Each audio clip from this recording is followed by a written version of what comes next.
રાધે કૃષ્ણ, જય માતાજી. તો હાલ લંડનમાં આપણા લોકો આપણને કેવી રીતે આમ લૂંટી રહ્યા છે એના પર હું વાત કરીશ.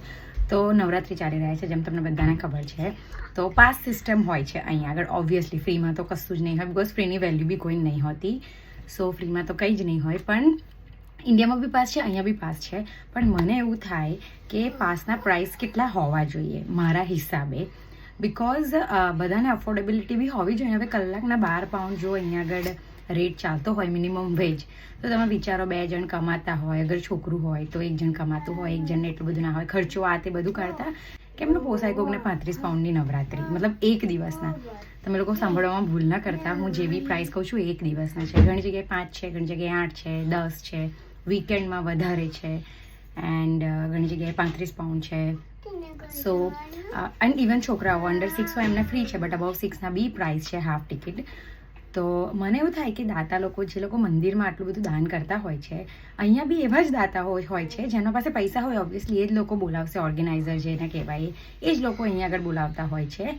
તો હોલનો ખર્ચો, એમનો ખર્ચો, એ બધો એટલીસ્ટ થોડો તો એ લોકો ઉઠાઈ શકે કે ના ઉઠાઈ શકે. આપણે કોઈને ફોર્સ નહીં કરતા, પણ વિચારવાની વસ્તુ છે. ભગવાન જેમને તમને બધું આપ્યું, તમે એમના પાછળ એટલા ખર્ચા કરો છો, પણ ભગવાને બનાવેલા માણસ જે બિચારા કેટલું સ્ટ્રગલ કરી રહ્યા છે, એમના પાછળ કંઈ જ નહીં કરી શકતા. મતલબ 5 પાઉન્ડ ટિકિટ હોય તો સમજ્યા ડેલીની, બિકોઝ ઓબ્વિયસલી કોઈ સસ્તામાં તો આનાથી હશે બી નહીં, પણ 5 પાઉન્ડ ઇટ્સ ઓકે પર પર્સન. પણ 10 પાઉન્ડ, 35 પાઉન્ડ, મતલબ સાંભળીને ચક્કર આવી જાય એવી ટિકિટ હોય છે. અને આ બધા આપણા જ લોકો, મતલબ આપણા જ કન્ટ્રીના લોકો જે અહીંયા આગળ આવીને સેટ થઈ ગયા છે, એ જ લોકો આપણને આવી રીતે લૂંટાય છે. મતલબ એટલે લોકોએ અહીંયા ધંધો બનાવી દીધો છે એવી વસ્તુનો. ખબર છે કે માણસો આવશે, ક્યાં કરીને આપણે કમાઈ લઈએ.